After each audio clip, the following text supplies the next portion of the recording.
جب سے یہ دنیا بنی ہے، اس دنیا کی تقریباً ہر مخلوق کبھی اپنی زمین تو کبھی اپنے علاقے کو لے کر لڑ رہی ہے۔ اسی زمین کے پیچھے انسان نے انسان کا خون بہایا ہے، جنگیں لڑی ہیں، قبضے کیے ہیں، اور بہت سی ایسی حرکات اور سکنات میں مبتلا رہا ہے، صرف اور صرف اس زمین کی خاطر۔ لیکن کئی بار انسان کے سامنے ایک ایسی مخلوق آ کر کھڑی ہو گئی ہے جس پر انسان کا کوئی بس نہیں چلا، اور انسان کو کئی بار اپنی ہی زمین اس مخلوق کے آسرے پر چھوڑنی پڑی ہے۔ دوستو، آج ہم ایک ایسی ہی کہانی کے بارے میں بات کرنے والے ہیں جو ایک حقیقی واقعہ ہے۔ یہ بات 1990 کے وقت کی ہے، جب کراچی کا ملیر سائڈ کا علاقہ آج کے جدید دور کی طرح آباد نہیں تھا، بلکہ کچھ کچے راستے، دور دور تک کھلے میدان اور سنسان سڑکوں کے علاوہ یہاں کچھ نہیں تھا۔ رات میں اس ویرانے نما علاقے کا منظر کچھ ایسا ہوتا کہ دور دور تک نہ بندہ نہ بندے کی ذات، نہ ہی کوئی چرند پرند اسی علاقے میں موجود تھا۔ ایک 2 منزلہ پرانی کنسٹرکشن کا مکان۔ یہ مکان پارٹیشن سے پہلے ایک ہندو تاجر کا تھا، جو اب کئی سالوں بعد حاجی کریم بخش نے خرید لیا تھا، اور اس گھر کے نیچے کی منزل میں اپنے ایک بیٹے، بہو اور 7 سال کے پوتے ابراہیم کے ساتھ شفٹ ہو گئے تھے۔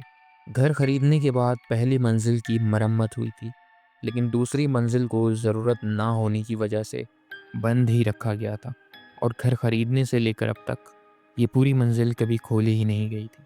بعد میں حاجی صاحب نے کوشش کی کہ اوپر کی منزل کرائے پر چڑھا دی جائے، لیکن اس جنگل نما علاقے میں کبھی کرایہ دار ملتا نہیں تھا، تو اگر غنیمت سے کبھی کرایہ دار مل بھی جاتا تو اسے کرایہ زیادہ لگتا۔ کسی نہ کسی وجوہات کی بنا پر اس مکان کی اوپری منزل یعنی سیکنڈ فلور کبھی بھی کرائے پر نہیں چڑھ سکا اور ہمیشہ بند رہا۔ اس دوران شروع کے دنوں میں تو کوئی چیز عجیب نہیں تھی، لیکن اکثر جب حاجی صاحب رات میں اپنی تہجد کی نماز ادا کرنے کے لیے چھت پر جایا کرتے تو سیڑھیوں سے اوپر جاتے ہوئے انہیں اس دوسری منزل سے کسی کے چلنے کی آواز آتی۔ کبھی ایسا لگتا کہ کوئی ننگے پیر چھت پر چل رہا ہے، اور اکثر جب حاجی صاحب نماز سے فارغ ہوتے تو چھت پر ہی انہیں کسی کے رونے کی آوازیں آتی۔ آہستہ آہستہ حاجی صاحب کو اس مخلوق کے اس گھر میں موجودگی کا احساس ہوتا گیا، اور یہ بات حاجی صاحب نے بھی سمجھ لی کہ اس گھر کی دوسری منزل کیوں بند ہے۔ حاجی صاحب کا یہ گمان تھا کہ اگر ہم اس مخلوق کے عمل میں کوئی دخل اندازی نہ کریں اور اسے پرسکون طریقے سے رہنے دیں تو شاید یہ ہمیں بھی تنگ نہیں کرے گی، لیکن یہ محض حاجی صاحب کی ایک غلط فہمی تھی۔ ایک دن جب گھر کے چاروں لوگ، حاجی صاحب، ان کے بیٹا، بہو اور وہ 7 سال کا پوتا ابراہیم کھانے کی میز پر بیٹھا تھا، تو اچانک 7 سال کا چھوٹا سا معصوم سا ابراہیم اپنی کرسی پر کھڑے ہو کر زور زور سے رونے لگتا ہے۔ حاجی صاحب اس سے پوچھتے ہیں، ارے یہ میری شہزادی کو کیا ہو گیا ہے؟ کیوں رو رہے ہو؟ ابراہیم حاجی صاحب کی طرف دیکھتا ہے اور ان سے کہتا ہے، دادو، وہ آنٹی سیڑھیوں پہ بیٹھے ہوئے ہیں اور مجھے بلا رہے ہیں۔ دادو، آنٹی کی آنکھیں بالکل لال ہے اور لال لال آنسو ٹپک گئے۔ یہ بات سن کے حاجی صاحب کے ساتھ ساتھ ان کے بیٹا، بہو کے جسم میں بھی سنسنی دوڑ جاتی ہے۔ حاجی صاحب کو لگتا ہے کہ شاید بچے نے کچھ غلط دیکھ لیا ہے۔ حاجی صاحب ابراہیم کا ماتھا سہلاتے ہوئے اس سے کہتے ہیں، ارے میرے شہزادے، تم نے ضرور کچھ الٹا سیدھا دیکھ لیا ہوگا۔ کوئی بات نہیں، آؤ دادا کے ساتھ آ کے بیٹھو۔ ابراہیم اپنے دادا سے لگ کر ان کے ساتھ بیٹھ کر کھانا کھانے لگتا ہے کہ اچانک کھاتے کھاتے ایک بار پھر سے ابراہیم سیڑھیوں کی طرف اشارہ کر کے کہتا ہے، دادو، وہ دیکھیں، وہ آنٹی کا جو بچہ ہے چھوٹا سا، وہ نیچے آئی ہے سیڑھیوں سے، اور وہ آنٹی مجھے بہت غصے سے دیکھ رہی ہے۔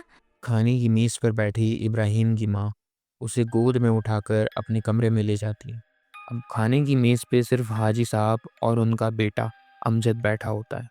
امجد حاجی صاحب کی طرف حسرت بھری نگاہوں سے دیکھتا ہے اور ان سے کہتا ہے، بابا جان، کہیں ہم نے یہ اکیلا علیحدہ ویرانے میں بنا گھر لے کے کوئی غلطی تو نہیں کر دی ہے؟ آپ کسی کو بلائیں، ایک مرتبہ اس گھر میں پڑھائی وغیرہ کروا دیں۔ اب تو ابراہیم کو بھی یہ چیزیں نظر آنے لگی ہیں۔ ابراہیم کی ماں نے مجھ سے اکثر شکایت کی ہے کہ جب شام میں وہ کچن میں کھانا بنا رہی ہوتی ہے تو کچن کی کھڑکی سے اسے آہستہ آہستہ کسی کے رونے کی آوازیں آتی ہیں۔ حاجی صاحب اسے یہ کہہ کر ٹال دیتے ہیں،